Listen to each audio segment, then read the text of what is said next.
Thank you. My name's Marty Green, and I'm the Vice President of Government Relations for the Illinois CPA Society. We appreciate your viewing this webinar on CPA license renewal.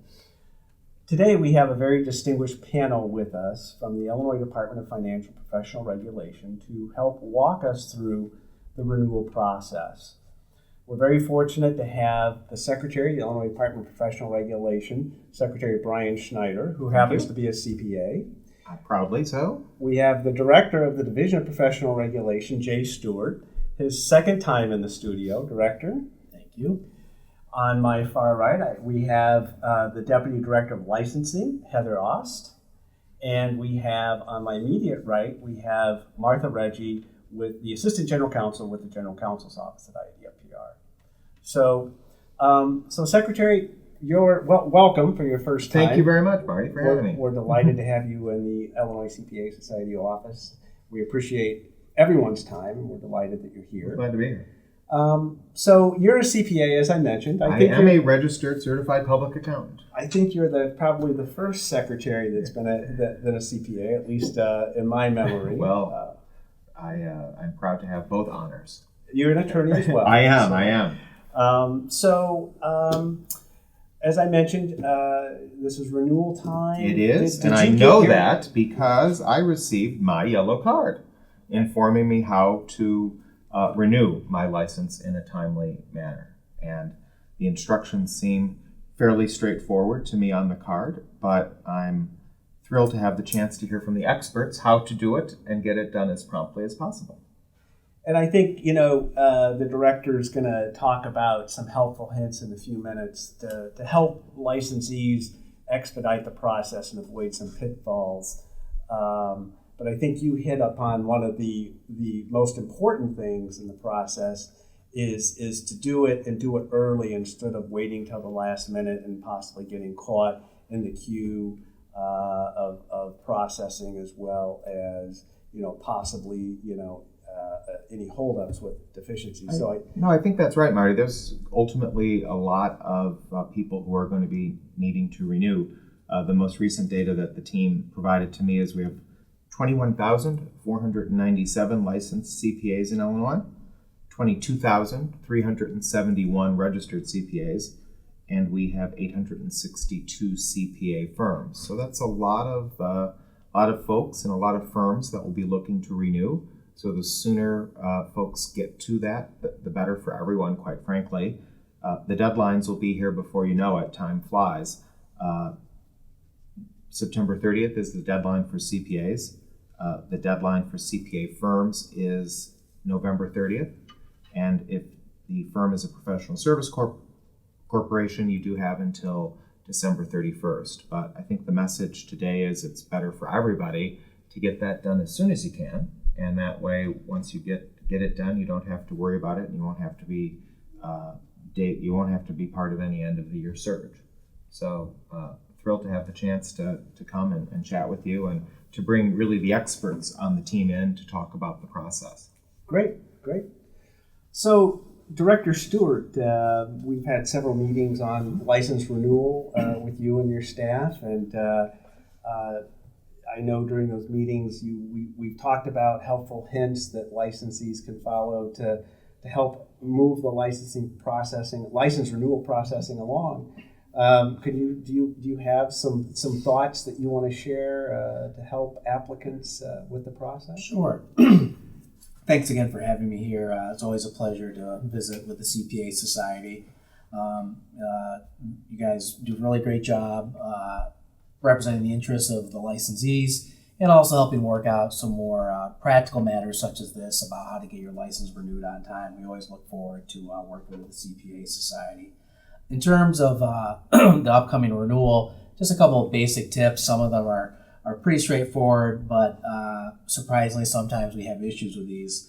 The first is you can go onto our website, dfpr.com. There's a tip sheet and sort of some basic do's and don'ts for getting your renewal done properly.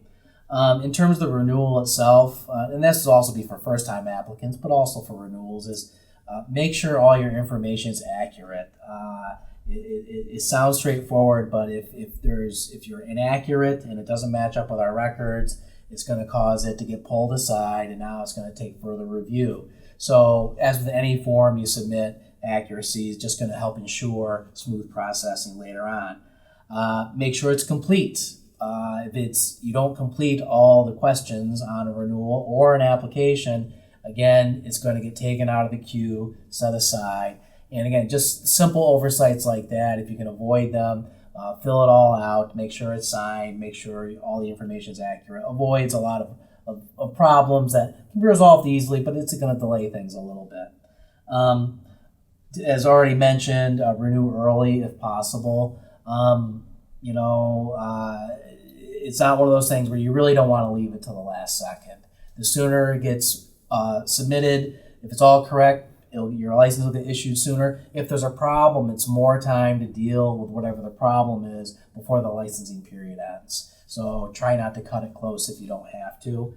And then the last part is if you are delayed and you miss the deadline, sometimes we're asked, can you retroactively make my license? The answer is no. That's generally frowned upon in government records to retroactively date things. We will move as quickly as we can, even for those late, meaning towards the end of the deadline submissions. But if it's submitted after the deadline, there's not a whole lot we can do about retroactivity. But those are, again, I think mostly common sense tips. And I think most licensees do. Occasionally people get busy with their work and whatnot. I know that can sort of fall to the side. I'll do it tomorrow. Just try to make sure it's accurate and get it done on time. That will save a lot of the problems come from those two relatively simple issues. Sure. Okay. Well, thank you. Thank Those are very helpful tips. So, moving through the panel here, moving to my right, Heather, we've talked about the yellow card, which really, we have. To a certain extent, it kicks off the license renewal process. I think that is the kind of the gateway that most of our licensees go through to alert them and remind them that their licenses are getting ready to expire. For this particular renewal cycle, excuse me, the postcards obviously have gone out. They go out in waves, so people should receive them to their addresses of record. I do want to note that if you do not receive your yellow postcard, you can still renew your license and access the online system. You will need your license number, date of birth, and or social security number, and that will allow you to access the online system. So is that the department's website, IDF? That is correct, and if you go to our homepage, you'll see a link there to renew, select your profession, and you'll be able to enter the online renewal system. It's available 24/7. You can get to it home, work, mobile devices. You can get to it whenever it's convenient to you. There's a variety of features available on the online renewal system. You can update your address while you're doing your online renewal. There's going to be a series of questions that you'll be asked, but it is definitely the most efficient way to renew your license. Different people will receive different questions. For example, if this is the first time you're renewing your license as a CPA, you will not be asked about continuing education because you do not have a continuing education requirement. Everyone else will be asked about continuing education. There may also be questions about peer review, depending on the type of license that you have. And there may also be several other questions that you have to answer in order to complete the renewal process. Renewal is also the online function will also allow you to pay by credit card. And once you've completed that process, you'll see a confirmation page. And that information will be updated to our online licensing system, generally that same day. So you'll be able to see on the public license lookup that the license has been renewed that day. Once you've completed the online renewal, the license would get printed and mailed off to you, generally within a week. Okay, all right. Now, I want to foot stop something because we do frequently get these questions, I know you do too. Mm-hmm. Licensed CPAs have to complete CPE, whereas registered CPAs do not have the CPE. The secretary doesn't have a CPE requirement as a registered CPA. That's correct. Okay. All right. So Heather, could you share with the audience the fee that a registered CPA would pay for renewal? The renewal fee for a registered CPA is $90. Okay. And just as a note, if for whatever reason you are late sending in your renewal, there is an additional $50 late fee on top of that. If I could just mention real quick, obviously we very much encourage individuals to use the online system. Historically, accountants in 2012, 81% of accountants in 2012 utilized the online system. So it's very popular, it's very successful, it's very good function for our licensees to get renewed. If, however, you need to do a paper renewal or choose to, you can send in the check with the renewal form.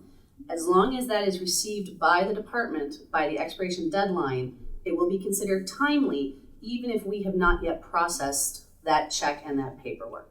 Does the paper application, does it have to be received by the department by September 30th, or does it have to be postmarked by September 30th? As long as the renewal is postmarked by September 30th, and then it will be deemed timely by the department. Okay, all right, okay.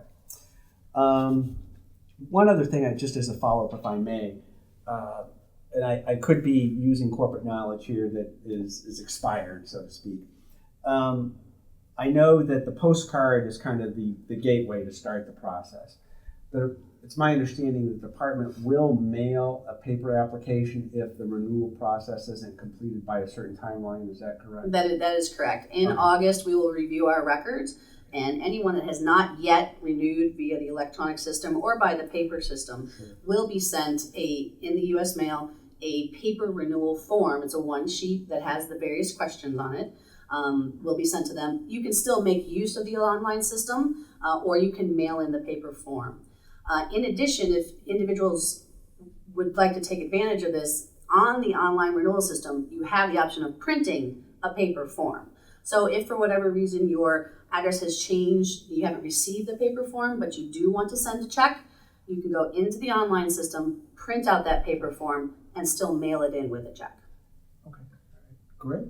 Okay, so there's several options that they can use to renew their license, however they want to do that. So, Martha, we haven't talked about the requirements that we've kind of talked about around them a little bit. We haven't talked about the requirements that particularly a licensed CPA must fulfill in renewing their license. Could you touch upon those requirements, please? Yeah, so we can talk about what's been mentioned, which is continuing professional education, commonly known as CE or CPE, and that is a requirement for licensed CPAs, not registered CPAs, and it requires completion of 120 hours of CPE between October 1st, 2012 up until the renewal deadline on September 30th, 2015. Of those 120 hours, 4 hours must be ethics. And CPE must be obtained through an approved CPE provider or has to be an out-of-state approved course. And there is information on our website about who is an approved provider. And there's also a CPE FAQ sheet that's really helpful that was particularly made for this renewal to make it as easy as possible for licensees who have questions about that area. And also just to note, if you do renew late, you will be required to submit your CPE verifications or attendance slips. So if you renew early, you don't need to submit them. You just certify that you completed CPE. So another advantage to doing that timely or early renewal. As part of the renewal process, there will also be information contained in part of the renewal packet about waiver of CPE. So you can request a waiver, but it has to be approved by the department. So if there's, military service, physical illness, or any other type of hardship, that option is out there, and instructions about that are included as part of the renewal packet. But don't rely on that waiver being approved because you still will have that CPE obligation no matter what. And another topic that we should address that has to do with a requirement, one of the specific requirements for renewal is peer review. Yes. Peer review is a condition for granting a renewal for firms and for solo practitioners who provide services requiring a license under the Act. And this has been in effect since July 1st, 2012. So we're talking about individual licensees or registrants today. So it really is important for solo practitioners to think about whether or not peer review is applicable to them. And so there's two questions you can ask. It's, are you subject to a peer review and has it been satisfactorily completed? Those questions will be asked as part of the renewal certification. And I would ask solo practitioners to check whether they provide services requiring an Illinois license, which is those audits or reviews of historical financial statements or examinations of prospective financial statements, and also whether they've issued reports under their own names, which means they're separate and apart from a firm. And so if that has happened within the 2 years immediately preceding the expiration date of your license, you are required to complete a peer review. But please, do note that newly licensed practitioners, they don't have to meet the peer review requirements. You don't have to undergo a peer review until your full renewal cycle afterwards. So, question for you as a follow-up, Martha. I'm a CPA and I'm in a firm, and my firm performs those audit services or reviews. So I'm in a firm, and my firm provides those services. What is the best way to answer that peer review question on my individual license? So if it's your individual license and you're not having audits with your specific name, holding yourself out as a solo practitioner, you can answer no.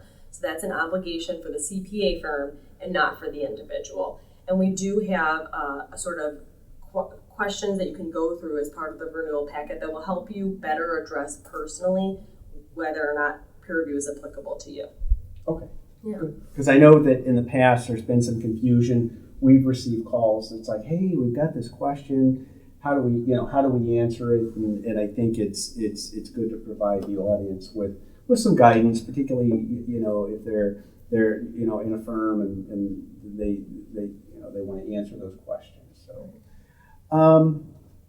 I had as you were talking about CPE, and we've obviously wanted to deliver the message that, hey, don't wait. On a number of fronts, don't wait to renew your license, but certainly don't wait to complete your continuing professional education requirements if you're a licensed CPA. So if I remember on one of the questions that's asked is you have to affirm or attest that you've completed 120 hours at the time that you renew your license. Correct? So yeah, that's an important distinction. So at the time of renewal, when you are signing your certification, you must have completed your 120 hours. So people should definitely take that into mind when they are renewing early. They have to have met that CPE requirement. And I think that's something else that we wanted to foot stomp for the audience, because this spring the department by statute did an audit of a select population, randomly selected population of CPAs, to ensure that they completed their continuing professional education requirements from the last licensing cycle. So it's certainly something that the department, watches, and it's certainly something that the audience will want to be aware of. That it's important that if you're going to renew online or renew with paper application, you're going to answer the question. You need to make sure that you've completed your CPE requirements when you answer that question. Is that correct, Director? Yes, we certainly want to, because you're basically attesting this is true at the time of submission. And as for any profession, we want to see that, but I think particularly CPAs who engage in a lot of due diligence work themselves, we want to make sure that they're answering the question correctly at the time they answered the question. I'm curious, we really don't, for the audience, you really don't want to get in this position. And while we have the panel assembled here, I just want to cover what happens if I'm a CPA and I'm holding myself out to the public as a CPA and I don't renew my license, but yet I continue, holding myself out as a CPA. How does the department view that? So you could face discipline or non-renewal of your license in the future, and discipline could be in the form of a fine or a reprimand or a suspension of your license. So it is very serious, and the department takes it seriously. So we encourage people to renew so that they don't run that risk of essentially practicing on an inactive license. And I think, I wanted to foot stomp that as well, just to make sure that, the audience was aware that there are ramifications for not renewing your professional license with IDFPR. The audience had received via email a regulatory bulletin from the CPA Society that was right in advance of the mailing of the postcard that also kind of reminded you of the renewal process as well as the CPE requirements and the peer review requirements. And we included some links both to our website, the information that we have there on peer review, as well as continuing professional education. And we put direct links as well to the Department of Professional Regulation, Financial Professional Regulations website, so that they can so you can access the resources that the department has developed to assist you in the renewal process. We wanted to do this video to help the audience with the renewal process, and we're certainly pleased at the department's cooperation and your outreach by you all being here with us today. Secretary, Director, does anybody in the panel have any last minute thoughts before we wrap up the webinar here? Heather, could you just go for firm renewal, the requirement that all the individual members? Yes. We highly encourage, in addition for just personal accountability to make sure the license is renewed, firm renewal will open up while individual accountants are still in their renewal cycle.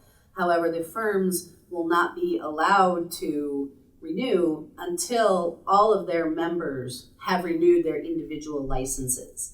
So it's very important for those, if you are a member, a shareholder of a firm, a licensed firm, to renew early so that does not impact or impede the renewal of the firm itself.